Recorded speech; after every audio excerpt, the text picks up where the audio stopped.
nggak bisa menyalahkan siapa-siapa. Kadang-kadang orang-orang berasumsi kalau kita tidak memposting apa yang kita lakukan atau memposting pencapaian kita, berarti hal tersebut nggak terjadi. Which is sad. Masa sih apa-apa harus diposting? Tapi yang jelas, mungkin yang orang nggak tahu adalah kadang-kadang ada individu di luar sana, apalagi yang kerja di dunia kreatif kayak aku, yang kalau kita nggak syuting bukan berarti kita nggak ada job, atau bukan berarti kita nggak ada tawaran, tapi mungkin kita sedang membangun sesuatu yang buat kita merasa lebih mensyukuri hidup, lebih merasa bermakna bagi banyak orang, dan tentunya membangun legacy kita. Dan buat aku jujur 2 tahun terakhir, kalau aku tidak melakukan hal-hal yang depan kamera, atau jadi pembicara, atau bikin musik, atau bikin series, film, apapun itu, aku dan tim aku. Dan kenapa aku selalu bilang aku dan tim aku? Karena ini nggak mungkin aku bisa melakukan semuanya sendiri. Mungkin idenya dari aku, tapi tanpa kerja keras tim aku yang luar biasa, this wouldn't happen, gitu. Jadi walaupun nggak syuting pun setiap hari rasanya kerja rodi. Like we're working 14, 16, 18 hours a day.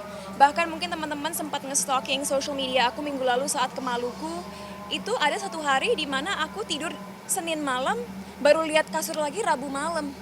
Nggak tidur 2 hari, karena se-packed itu schedule yang kita punya. Dan mungkin salah satu challenge yang menyenangkan walaupun penuh stres buat aku sekarang adalah banyak topi yang aku kenakan. Dalam arti, aku tetap harus jadi public figure yang selalu kelihatan cantik, selalu rapi, selalu ramah. Tapi on the other hand, banyak sekali bisnis-bisnis yang harus aku QC, banyak sekali pikiran setiap hari, banyak sekali pekerjaan yang harus dilaksanakan, banyak sekali karir-karir orang lain yang juga harus aku pikirkan, banyak sekali fasilitas di sini yang aku harus juga kembangin supaya bisa terrealisasikan mimpinya. So, I'm very very tired most of the time.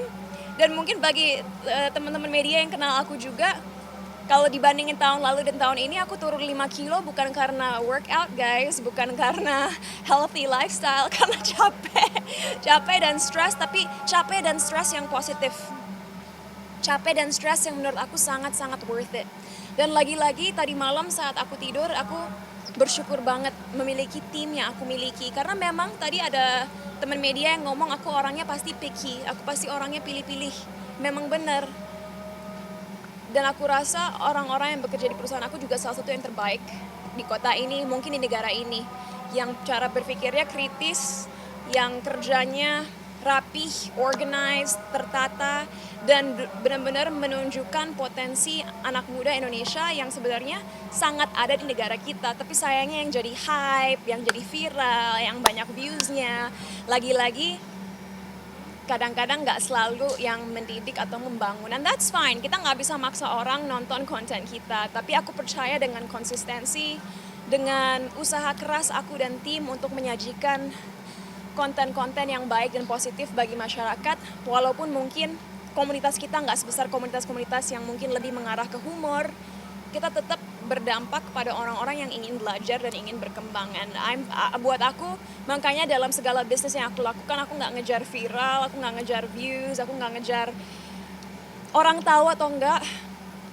Yang penting kita fokus, kita mengerjakan semuanya dengan baik, dan hopefully bisa berdampak bagi beberapa orang di luar sana yang ya memiliki visi yang sama gitu. Ngajak nyari tim-tim yang muda itu alhamdulillah. Ya, what can I say? Kita anak muda, kita kan masa depan Indonesia ya. Dan walaupun dalam satu sisi aku sangat-sangat cinta budaya Indonesia, di mana kita diajarkan untuk selalu menghormati orang yang lebih tua, senang juga sekarang anak muda lebih dikasih kesempatan untuk berkarya dan untuk memimpin. Karena kalau mungkin zaman orang tua kita, zaman nenek kakek kita, kalau untuk menjadi bos umurnya harus sekian, atau udah berkeluarga, atau latar belakangnya harus ini. Sekarang dengan dunia kita semakin digital, semakin advance, semakin ke depan, anak muda benar-benar diperbanyak kesempatannya untuk menjadi pemimpin dan mencoba hal-hal baru. Dan I'm not gonna lie, anak muda lah yang paling tahu apa yang anak muda inginkan. We know best. We know what the youth want to watch. We know what the youth want to see. We know what the youth want to learn. Jadi ya kita harus berani dan mengambil alih dan menunjukkan kepada generasi di atas kita, oke, kita sangat respect bahwa kalian punya banyak pengalaman, tapi kita pun bisa menunjukkan bahwa kita mampu melakukan sesuatu yang bisa merubah masyarakat ke arah yang lebih baik gitu. Cinta, mungkin tadi ada beberapa filosofi yang itu dari kita sendiri atau juga? Yes, jadi anak muda kan kadang-kadang cenderung kalau bilang, oh cinta budaya Indonesia, mungkin hanya terpikir hal-hal yang surface aja, misalnya oh pakai batik digabung jeans, atau misalnya kain digabung sneakers, dan itu sah-sah itu aja, itu cool, itu membuat hal-hal tradisional di negara kita lebih modern sehingga anak muda pengen menggunakannya. Tapi kita harus memikirkan budaya Indonesia lebih dalam lagi, dan makanya Rumah Serada Semesta ini dimulai dari bahasa Sanskerta, yaitu salah satu alfabet pertama negara kita, atau sebelum Indonesia pun menjadi negara sebenarnya. Bagaimana kita membangun kebanggaan anak muda terhadap budaya mereka sendiri adalah mengenalkan mereka kepada akar dari budaya kita. Dan ya, buat aku dari filosofi ini menunjukkan budaya Indonesia yang sebenarnya pada dasarnya sangat toleran, sangat peaceful, sangat menghormati satu sama lain, dan suka aja filosofinya yang ada di balik Rumah Serada ini, dan pilar-pilarnya yaitu kayak aku bilang tadi, karma, brahma, moksa, atman, dan samsara. Dan nanti teman-teman media kayak aku bilang mungkin satu persatu, nggak usah rebutan, nanti bisa lihat ruangannya biar ada ide kayak gimana kelihatannya, tapi jangan bareng-bareng, takut berantakan. Cinta, kalau boleh tahu, Cinta sampai sekarang punya berapa karyawan dari whole bisnis yang kamu punya? Wow, tadi kayaknya udah aku jawab ya di panggung. Karyawan inti, meaning like core team yang bener-bener ya bisa dibilang pemimpin di setiap divisi, ya mungkin core-nya 10-12. Tapi karyawan keseluruhan ya maybe 20-25 gitu. Dan tentunya ini nggak termasuk karyawan 18 Coffee yang ada di Bandung atau di Bali atau di Jogja, itu beda lagi ya. Kita ngomongin bener-bener karyawan inti di Cinta Para Semesta Creative Hub Rumah Serada Semesta. Cinta, selama ini kan kamu deket banget dengan pendidikan ya, kepedulian buat pendidikan. Apakah Cinta Para Semesta ini bisa jadi jembatan kamu untuk mewujudkan, untuk membebaskan masalah pendidikan di Indonesia? Yes, tentunya itu harapan aku. Tadi kan aku udah sempat cerita ya soal kita nggak boleh egois, karena sebenarnya yang diberdayakan hanya kita-kita yang tinggal di kota besar atau mungkin second cities Indonesia. Dan apa yang mempersatukan kita? Teknologi. Jadi walaupun lagi-lagi aku nggak bisa bikin janji apa-apa, dan aku nggak tahu apakah apa yang aku dan tim lakukan benar-benar akan berdampak bagi berjuta-juta orang atau enggak, aku nggak bisa janjiin apa-apa. Tapi yes, tentunya ini cara aku untuk memperkuat fondasi pendidikan di Indonesia yang seperti kita tahu sayangnya belum benar-benar merata dari pulau ke pulau gitu. Makanya walaupun aku bukan guru, aku bukan profesional dalam bidang mengajar, platform digital seperti Puala ini secara fun tanpa mendikte, hanya melalui diskusi informal, pelan-pelan mengajarkan values-values ke anak muda tentang bagaimana mengatasi misalnya depresi, bagaimana menghormati kepercayaan berbeda-beda, bagaimana memulai bisnis, bagaimana menerapkan value-value demokrasi, segala hal yang anak muda sebenarnya mungkin di circle kecil mereka bahas, kita bahas secara publik. Karena ya as I said, anak muda zaman sekarang kita jangan takut untuk bersuara, apalagi kalau kita tahu hal-hal tersebut didasari oleh kebaikan dan rasa cinta. Cinta sendiri ada nggak momen trigger awal atau momen yang dilihat langsung sampai membuat komunitas anak muda sampai sekarang untuk membangun negara? Trigger awal 2020 waktu pandemi. Aku mikir, oke, mungkin anak-anak orang kaya bisa belajar online. Itu pun susah ya. Kalau aku bayangin diri aku sendiri dulu waktu SMP, SMA harus belajar depan laptop, aku nggak yakin aku bisa. Karena itu pasti boring banget. Asiknya sekolah kan kita bareng teman-teman, ada guru, ada yang bimbing. Itu aku pikirin, kalau orang yang berprivilege aja pasti frustasi belajar kayak gitu. Apalagi anak-anak yang kurang mampu, yang mungkin smartphone-nya pixelnya jelek. Anak-anak muda di luar sana yang mungkin wifi sebenarnya nggak ada, jadi mereka pakai Edge. Yang nggak, kalau dengan Edge nggak bisa mengakses materi belajar. Dalam arti di Indonesia sebenarnya guys, waktu saat pandemi kemarin mungkin banyak adik-adik kita di tempat-tempat terpencil sebenarnya nggak belajar, and that's the truth. Dan itu membuat aku sangat gelisah.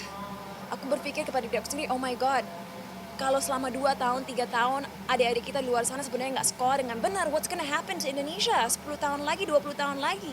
Kita akan ngelihat gap pendidikan yang sangat besar antara orang-orang yang mampu dan orang-orang yang kurang mampu. Belum lagi kalau nonton konten, mau itu di internet, di TV, tempat-tempat lain. As I said, nggak selalu berkontribusi terhadap pembangunan cara berpikir anak muda. Jadi aku langsung, ini gimana nih? I love this country, I love Indonesia. Aku nggak mau kita dipandang rendah, aku nggak mau kita disepelekan. Apa yang bisa aku lakukan untuk membantu? Dan solusi aku dan tim, akhirnya lahirlah holding company atau perusahaan induk Cinta Para Semesta. Yang akhirnya 2 tahun terakhir kita mengeluarkan ide-ide 7 perusahaan yang aku mention tadi. Yang aku akan recap aja biar teman-teman ingat. Rumah Serada Semesta sebagai jantung, Puala sebagai mulut, Abstract sebagai kuping, Lucid sebagai mata, Bravo Lycan sebagai tangan, 18 Coffee sebagai lambung, dan Act of Love, yaitu bukan perusahaan tapi sebuah gerakan yang menjadi hati. Jantung dan hati kan beda ya, hati secara metaforis, hati dari Cinta Para Semesta gitu. Cinta, ketika aku Maluku kemarin kan Ibu Bupatinya sebut Cinta kasih sumbangan puluhan juta untuk bantuan anak sekolah di sana. Itu masuk program kamu di Eco kan? Yes, jadi saat ke Maluku kemarin mendatangi rumah aman di Masohi, Maluku Tengah, donasi puluhan juta yang diberikan datang dari Act of Love, yaitu gerakan bagian dari Cinta Para Semesta. Dan aku juga cerita tadi di panggung kan, bukan hanya itu yang kita udah lakuin. Bersama Colin saat dia lulus SMA 2 bulan yang lalu, kita membuat sebuah program bernama Graduation Fund, di mana kita menggalang dana untuk membangun jembatan di daerah Kalimantan, daerah yang terpencil, di mana banyak adik-adik kita di luar sana harus melewati arus yang sangat bahaya, sungai yang bahayanya hanya demi sekolah dasar, hanya demi SD, bisa sekolah SD. So, pelan-pelan hopefully dengan berkembangnya perusahaan-perusahaan dalam Cinta Para Semesta, kita juga akan memiliki lebih banyak dana lagi untuk bisa membantu lebih banyak orang lagi dengan nominal yang lebih tinggi. Karena tentunya sekarang kita baru bisa bantu kecil-kecil, but that's fine. You know, karena everything starts small. Jangan terlalu maksain melakukan sesuatu yang besar kalau akhirnya nggak efektif. So, one step at a time. Guys, sorry aku harus ganti baju, bentar lagi VVIP kita akan hadir. Tentunya kalian tahu bisa langsung ngobrol sama Weber Shanwick, tim PR aku kalau ada follow up atau mau men-schedule interview lain ke depannya. Thank you. Halo, selamat sore semuanya. Maaf dibuat menunggu tadi. Kebetulan kita nggak sadar akan ada cuaca sedikit buruk, tapi kita semua tahu itu pasti good luck kan. Good luck buat kita semua. Good luck semua. Namanya ini berkah ya. Amin. Masya Allah, tabarakallah. Iya, oke. Cinta silakan duduk. Aku dengar Cinta mau cerita sedikit mengenai Rumah Serada Semesta. That's right. Oke, untuk teman-teman media yang baru hadir, terima kasih atas waktunya.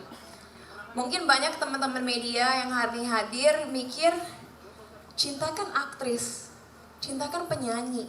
Ya, dan kadang-kadang suka mungkin melakukan beberapa aktivitas sosial juga. Tapi kalau lagi nggak acting, lagi nggak off air, lagi nggak melakukan kegiatan sosial, apa sih kegiatan Cinta? Dan akhir-akhir ini kayaknya Cinta belum ngeluarin lagu atau film atau series baru deh. Apakah Cinta hanya relax aja? No guys, I have not been relaxing. Jadi selama 2 tahun terakhir ini, sebenarnya aku memendam rahasia dari publik. Apa rahasia tersebut? Hari ini klarifikasinya ya rahasia tersebut ya. Oke, Hari kita ini tunggu. klarifikasinya, dan rahasia tersebut adalah sesuatu yang aku dan tim aku sudah bangun selama 2 tahun terakhir. Lama banget ya 2 tahun ya. Yes. Jadi mau langsung diceritain nggak sih klarifikasinya nih 2 tahun terakhir nih sebenarnya sibuk kerjain apa sih Cinta dan tim? Ya, jadi kalau I might stand up, tapi oke, jadi guys, hari ini kalian datang ke grand launching Rumah Serada. Dan apa yang aku dan tim bangun selama 2 tahun terakhir, yang kita bangun adalah sebuah perusahaan bernama Cinta Para Semesta. Apa itu Cinta Para Semesta? Kenapa namanya Cinta Para Semesta? Well, seperti namanya sebenarnya bisa ada dua arti. Kalau memang aku narsis, artinya bisa adalah aku adalah muka semesta ini. Tapi don't worry, aku nggak senarsis itu kok. Cinta para semesta artinya cinta, rasa cinta adalah muka. Atau kan semakin modern negara kita, semakin maju negara kita, anehnya juga tambah berkembang biak ide-ide, pemahaman dan juga pengertian yang berpolarisasi di negara kita, di dunia ini, nggak hanya di Indonesia, di seluruh dunia, ya. Dan dari situ aku sadar, kenapa sih kita saling menjatuhkan satu sama lain? Kenapa sih kita menyudutkan satu sama lain? Itu karena aku rasa banyak hal-hal yang manusia lakukan datang dari rasa iri, rasa marah, rasa frustasi. Akhirnya kita menjatuhkan satu sama lain dan merasa kita paling benar dan kelompok lain itu salah. Dan dari situlah aku melahirkan sebuah perusahaan induk bernama Cinta Para Semesta, karena visi dan misi aku dan tim adalah setiap perusahaan yang kita bangun harus berbasis rasa cinta dan berdampak positif bagi generasi muda negara ini. Dan oleh karena itu, next, dari Cinta Para Semesta, next slide please. Lahirlah 7 perusahaan yang sudah aku dan tim kembangkan selama 2 tahun terakhir. Jadi guys, hari ini kalian bukan hanya datang untuk satu hal, tapi untuk aku kenalkan kepada 7 lini bisnis yang aku miliki. Dan bisnis-bisnis tersebut bisa digambarkan atau dipikirkan seperti anatomi tubuh manusia. Tanpa jantung, kita tak bisa hidup. Tanpa tangan kita akan sulit kita mengambil aksi. Tanpa mata, kita tidak bisa melihat. Tanpa kuping kita tidak bisa mendengar. Tanpa perut kita tidak bisa mengkonsumsi makanan, menikmati makanan.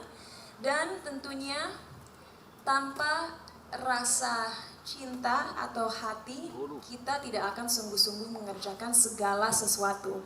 Jadi, without further ado, aku akan mengintroduce business unit pertama. Dan ini alasan kenapa semua teman-teman media ada di sini hari ini.